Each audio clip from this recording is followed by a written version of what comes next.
Hello everyone, फिर से एक न्यू आपका स्वागत है। मेरा नाम है गाइस। मैं आज आपको रिपेयर करके दिखाने वाला हूँ 20 mm की एक रोटरी हैमर। गाइस ये रोटरी हैमर का काम होता है कंक्रीट के अंदर होल करना। तो गाइस ये जो है कंक्रीट में होल नहीं कर पा रही है, तो गाइस इसे मैं रिपेयर करके आपको दिखाने वाला हूँ। तो गाइस इसमें मैंने जब मैं इसको मशीन को यूज़ करके मैंने देखा है, इसका साउंड चेक किया है, तो गाइस इसका साउंड जो है वो चेंज नज़र आ रहा है कि इसके अंदर जैसे कि इसका गेयर टूट चुका हो या इसका पिस्टन टूट चुका हो। तो गाइस इस प्रॉब्लम को जो हमें सोल्व वीडियो में स्टार्ट करते हैं। तो गाइस हैमर को हमें खोलना होगा, यानी कि इसके जो है स्क्रू को हमें खोल लेते हैं। तो बैक साइड पैनल खोलना होगा, फ्रंट साइड का पैनल खोलना होगा। तो गाइस मैं इसका जो है पहले फ्रंट वाला खोल लेता हूँ। तो यहाँ पर मैं इसे फ्रंट में 4 स्क्रू मिल जाते हैं आपको। 4 स्क्रू हमें एक एक करके खोलने होंगे। तो गाइस ये स्क्रू का जो साइज़ होता है वो स्टार वाला होता है, तो हमें यहाँ माइनस वाली बिट से खोलना होगा। मशीन की वजह से, मशीन से माइनस वाली बिट से खोलेंगे, क्योंकि स्टार वाली बिट मशीन में हमारी नहीं लग पाती है।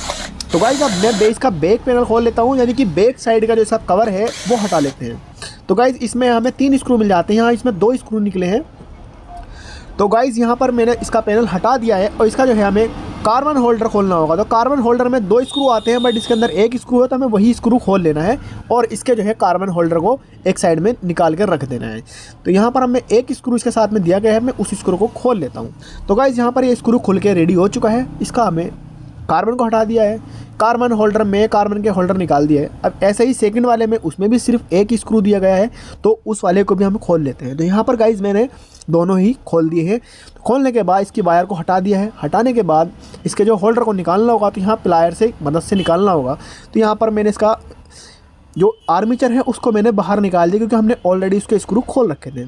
तो आर्मीचर घुमा करके देखते हैं तो साउंड आ रहा है इसके अंदर। तो गाइस यहाँ पर हमें इसका गेयर साइड को खोलना होगा। तो आपको ये नॉब, जिससे हम नॉब से इसको हम चेंज करते हैं, यानी कि इसकी रोटरी और नॉर्मल ड्रिल पे करते हैं ना, तो गाइस यहाँ पर ये इसको हमें इसी साइड में, यानी कि हैमरिंग वाली साइड में करके इसको निकालना होगा। तो मैंने इसको निकाल दिया है। अब इसका आसानी से अंदर के सारे पुर्जे बाहर आ जाएंगे। तो गाइस इसके जो है मैं पुर्जे सारे इनके निकाल लिए हैं। तो यहाँ पर जो है गाइस आप देख पा रहे हैं कि इसका साउंड, तो इसका जो पिस्टन है वो मूव ही नहीं कर रहा है, यानी कि जो डोल्ची बेरिंग है गाइस, ये इसमें जो टेपर वाला बेरिंग है ये नहीं चल रहा है इसके साथ में। तो गाइस अब नीचे बैठाने के बाद में इसके साथ में इसने वर्क करना स्टार्ट किया है।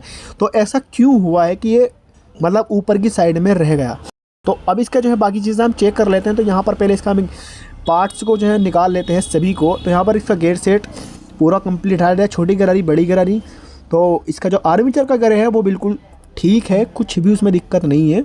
अभी पिस्टन चेक करते हैं। तो गाइस यहाँ पर पिस्टन भी बिल्कुल सही दिखाई दे रहा है, तो पिस्टन बिल्कुल ठीक है, ओके। अब इसका जो है टेपर बेरिंग चेक करते हैं। तो डोल्ची बेरिंग गाइस, ये टेपर बेरिंग में बहुत हल्की सी चाल है। अब इसमें गियर डाल करके चेक कर लेते हैं कि क्यों नहीं घूम रहा था।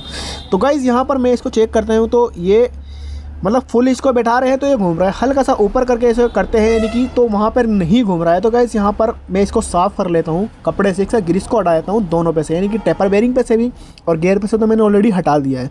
तो गाइज़ यहाँ पर मैं दोनों को इन्हें चेक करके देखते हैं अब। तो यहाँ पर आप देख पा रहे हैं कि ये इसके गियर जो है वो कटी हुई है, और डोल्ची बेरिंग की भी जो है थोड़ी सी जो खांचा है इसका वो भी कटा हुआ है। तो अब इसमें जो है इसका खांचा इतना गोल हो गया है कि ये जो है ना, जिस जगह पे चलना चाहिए वहाँ पर ये चल नहीं रहा है। बिल्कुल नीचे बैठा का तो चलेगा, तो इतना नीचे तो नहीं बैठता है। तो इसलिए जो है ना ये हमें चेंज करना होगा। तो बाकी जो है छोटा वाला गरारी है वो बिल्कुल ठीक है। तो गाइस छोटी वाली गरारी है वो बिल्कुल सही होने की वजह से हमें छोटी गरारी चेंज नहीं करनी है, ओनली बड़ी गरारी चेंज करेंगे हम। बड़ी वाली लॉन्ग गरारी गेयर चेंज करेंगे ये। तो गाइस ये नीचे की साइड में बिल्कुल अच्छे से वर्क कर रहा है, बस सिर्फ वहाँ से कटा हुआ है, बाकी पूरा गेयर ठीक है, नीचे से भी और ऊपर से भी, बीच में का कटा गया है। और जो टेपर बेरिंग है, अब नया टेपर बेरिंग आप देख पा रहे हो कि आपको फ़र्क महसूस हो जाएगा। ये नीचे वाली जो है गोल हो चुका है, यानी कि जो पुराना वाला है उसके खांचे गोल हो गए हैं, नए वाले के खांचे बिल्कुल एकदम चौकोर हैं जिस तरीके से होने चाहिए।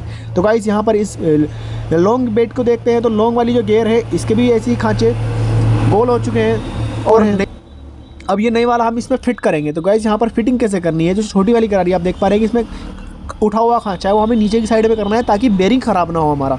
बेरिंग पे लोड नहीं आएगा, कौन पे लोड आएगा उसकी। तो गाइस यहाँ पर अब ये जो लॉन्ग वाली जो गेयर है इसकी, तो इस वाली गेयर को हमें लगाना होगा। इस गेयर में जहाँ पर मैं ग्रीस लगा रहा हूँ, इसके अंदर एक छोटी सी गोली लगाई जाती है। गाइस वो गोली लगाना ज़रूरी है। उसी गोली के थ्रू जो है हम इसको हैमर में और उसमें कर देते हैं, यानी कि नॉर्मल ड्रिल में। तो मैंने एक गेयर लगा दी है, गेयर को मैं निकाल लूँगा, पहले पिस्टन डालेंगे बाद में गेयर लगाएंगे। तो गाइस तो यहाँ पर आप देख पा रहे हैं कि पिस्टन डाल दिया है। पिस्टन में एक पिन है जिस और ये डोल्ची बेरिंग लगाएंगे, यानी कि टेपर बेरिंग। इसका जो चिकना वाला हिस्सा है उसे हमें नीचे लगाना होगा और जो गेयर वाला हिस्सा है वो ऊपर लेंगे हम। तो यहाँ पर हमने इसको इस तरीके से लगाया और जो पिस्टन की पिन है उस पिन के अंदर इस वाली रॉड को अंदर डालना होगा, यानी कि टेपर बेरिंग की रॉड को उसके अंदर डाल दिया। तो इससे कनेक्शन हो चुका है इसका, ये इसके साथ में ही अब कनेक्ट हो गया। अब इसके ऊपर से हमें डोल्ची बेरिंग के बीचों बीच हमें गेयर को डालना होगा, लॉन्ग वाले को। इस लॉन्ग गेयर को इसके बीचों बीच डाल दिया है। अब ये अच्छे से मतलब वर्क कर रहा है, जहाँ पर इसे वर्क करना चाहिए बिल्कुल वहीं पे ये वर्क कर रहा है। तो गाइज़ यहाँ पर अब बिल्कुल मतलब ये समझो कि ठीक हो चुका है। अब नए हमने दोनों चीज़ें इसमें डाल दी हैं। तो गाइज़ अब इसमें हमें ग्रीस करना होगा। तो गाइज़ इसके जो डोल्ची बेरिंग है, यानी कि जो टेपर बेरिंग है, इसके अंदर हमें ग्रीस करना है। ये ग्रीस से ही चलता है। और जो गेयर है इसका, यानी कि जो आर्मीचर वाला गेयर है और जो नीचे वाली छोटी गरारी है चकोर गोल वाली जो है, ये भी इसी मतलब ग्रीस पर वर्क करेगी। और जो गेयर का जो ऊपर वाला हिस्सा है जिससे रेसिड घूमेगा इसका, जिसमें बिट अंदर हमें फंसानी होती है, जो ब्लैक वाला आगे को दिख रहा होगा, ये ब्लैक के जो हेड है इसका, ब्लैक वाला प्लास्टिक, उस हेड के अंदर जो रेसिड होता है वो इस बड़ी गरारी के ऊपर वाले हिस्से से घूमता है। अब इस ऊपर वाले हिस्से के अंदर बीच में हमें स्प्रिंग डालना होगा ताकि इसको हमें हैमर और नॉर्मल ड्रिल कर पाए। अब ये है गाइस में मोबिल और मैंने ग्रीस को मिक्स कर लिया है। मिक्स करने के बाद मैंने इसको अच्छे से मिक्स कर लिया है और ये जो है ना अब ऐसे मतलब बन चुका है कि ना तो ये ग्रीस रहा है ना मोबिल रहा, ये बीच की चीज़ बन गई। अब ये पतली हो गई है तो इसको हमें पिस्टन के ऊपर डालना है और यहाँ पर टेपर बेरिंग के ऊपर भी डाल देंगे और गियर पे भी डाल देते हैं। मेन जो है वो इसका जो है पिस्टन है, पिस्टन रिंग के लिए डाला जाता है गाइज ये, तो पिस्टन रिंग के लिए मेन है, बाकी गियर में भी डाल देते हैं, कोई दिक्कत वाली बात नहीं है। तो गाइज यहाँ पर मैंने इसमें डाल दिया है। डालने के बाद में अब हम इसे फिट करेंगे। तो गाइज यहाँ पर आप देख पा रहे हो कि रेसिट के अंदर हमें पिस्टन को फिट करना होगा। रेसिट जो है इसकी पिस्टन की स्लिप है, ये पिस्टन है।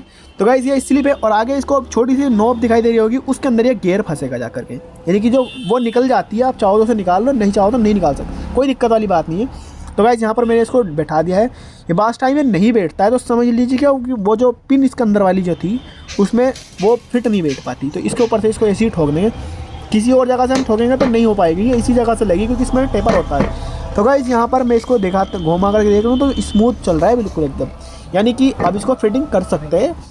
अब ये एक तरीके से ये समझो कि ये 95% तो ठीक हो चुका है, बाकी फिटिंग करने के बाद देखते हैं कि क्या रिज़ल्ट निकलते हैं। तो गाइज़ यहाँ पर मैं इसके जो है चारों स्क्रू लगाऊंगा। तो चारों स्क्रू जो है हमें फ्रंट वाले इसके लगाने होंगे, एक एक करके 4 स्क्रू इसके अंदर होते हैं, चारों स्क्रू में टाइट कर दूंगा। तो गाइज़ फ्रंट पैनल इसका हो चुका है। अब हमें पहले इसके ये कार्बन भी इसके ख़राब हैं होल्डर वाले, तो गाइज़ ये कार्बन जब हमने खोली हुई मशीन तो कार्बन भी चेंज कर लेते हैं। तो गाइज़ यहाँ पर मैं इसके कार्बन नए इसके अंदर लगा देता हूँ। होल्डर के अंदर मैंने कार्बन बैठा दिए, स्प्रिंग पीछे की साइड में होता है और अब इसको जो है इसके खांचे में बैठा देते हैं। तो जहाँ पर इसका खांचा है अब इस खांचे के अंदर इसको बैठाएंगे, यानी कि ये इस खांचे में बैठने के बाद में कम्यूटेटर से कनेक्शन इसका हो जाएगा। कम्यूटेटर को करंट देगा आर्मेचर को फील्ड के आउटपुट। तो यहाँ पर इसकी एक तार है, इस तार को मैं जो इसको होल्डर को रोकने वाला जो स्क्रू है इसके साथ में इसको मैंने ज्वाइंट कर दिया है, यानी कि अब इस होल्डर को करंट मिलेगा, अब होल्डर से आर्मेचर को करंट मिलेगा। तो गाइज़ यहाँ पर जो है अब दूसरा वाला लगाते हैं। तो दूसरा वाला भी सेम प्रोसेस ऐसा ही है कि इसमें आउटपुट मिलती है फील्ड की दूसरी कॉइल की आउटपुट इसको मिलती है और यहाँ पर ये आर्मेचर को देता है। तो गाइज़ यहाँ पर ये इससे कन्वर्टर है एक तरीका का, ये आउटपुट जो है आर्मेचर पे कन्वर्ट करता है। तो गाइज़ इसका जो है मैं स्क्रू लगा देता हूँ। अब ये दोनों रेडी हो चुके हैं। अब ऊपर वाले जो है हमें ये 2 तार हैं इसके जो इनपुट वाले हैं, यानी कि फील्ड के इनपुट के, जिसमें हमें 220 सप्लाई देनी होती है। तो इनको सेट कर लेते हैं थोड़ा सा इस हिसाब से ताकि ये जो हम ऊपर का पैनल लगाते हैं इसमें ना फंसे। तो यहाँ पर ऊपर वाला पैनल हम इसका लगाते देते हैं। तो गाइस यहाँ पर बैक साइड का जो है इसका मैं कवर लगा रहा हूँ, तो इसमें ये आसानी से फिट हो चुका है। इसमें 3 स्क्रू दिए जाते हैं जैसे कि मैं आपको बता चुका हूँ। तो मैं तीनों स्क्रू, इसमें 2 ही स्क्रू हो तो मैं इसमें 2 ही लगा रहा हूँ, 3 होते तो 3 ही लगाता। तो गाइस यहाँ पर मैंने इसके 2 स्क्रू लगा देने हैं। तो गाइस अब इसका स्क्रू लगाने के बाद इसकी करेंगे हम टेस्टिंग। तो चलिए लेके चलते हैं इसे टेस्टिंग पर। तो गाइस यहाँ पर इसको जो है 220 वोल्ट देने से पहले मैं लगा लेता हूँ इसके अंदर एक बिट, काफ़ी लंबी बिट है, लगभग ये 14 इंच की लगभग की होगी, 14-15 इंच की ये बिट वाली है, यानी कि 9 इंच की दीवार में ये होल कर देती है। तो गाइस यहाँ पर मैं ये 12 mm साइज़ की है। तो गाइस अब इसे 220 वोल्ट AC इनपुट में इसको देता हूँ। तो गाइस यहाँ पर देने के बाद में मैं इसको कर देता हूँ स्टार्ट। तो यहाँ पर अब इसका पहले इसका साउंड चेक करें। तो गाइस साउंड काफ़ी बेहतर लग रहा है, तो हैमर पे पहले से साउंड चेंज नहीं होगा। अब हमें नॉर्मल ड्रिल पे इसको हमने कर दिया है, तो अब यहाँ पर भी इसका साउंड चेक कर सकते हैं, तो इसमें हैमर की आवाज़ नहीं आ रही है। तो गाइस अब इसको फिर से हैमर पे करते हैं। हैमर पे करने के बाद अब इसका साउंड हम इसका चेक कर लेना। अब इसकी करते हैं टेस्टिंग। तो गाइस यहाँ पर मैं इसमें कंक्रीट ईंट की एक ईंट पे जो है होल करने वाला हूँ। तो गाइस यहाँ पर आप देख पा रहे हैं कि इसमें मैं होल करने लगा हूँ, और ये बिट भी मतलब पुरानी है, यूज़ हुई भी बिट है, तो अभी इसी से ऐसा वर्क कर रहा है। तो गाइस मैं इसलिए इस बिट से मतलब यूज़ करता हूँ इस वाली बिट को, ताकि इससे मुझे एक आइडिया हो जाए कि जब इससे होल कर सकता है तो न्यू बिट से और भी अच्छा होल करेगा। तो गाइस यहाँ पर साउंड आप सुन सकते हैं इसका बहुत अच्छे से। तो गाइस इसका जो है साउंड बहुत मतलब सुनाई दे रहा होगा आपको कि साउंड किस तरीके का अब आने लगा है इसमें, पहले ऐसा नहीं था। तो गाइस यहाँ पर एक होल हो चुका है, लगभग ये बिट जो है 1 से 1.25 इंच बैठ चुकी है। दूसरा होल इसमें हम कर रहे हैं। गाइस वीडियो पसंद है तो वीडियो को लाइक और चैनल को सब्सक्राइब करना ना भूलें, और ऐसी ही नई वीडियो को देखने के लिए बेल आइकन को प्रेस कर लें। मिलते हैं किसी नेक्स्ट वीडियो में, तब तक के लिए अल्लाह हाफिज़।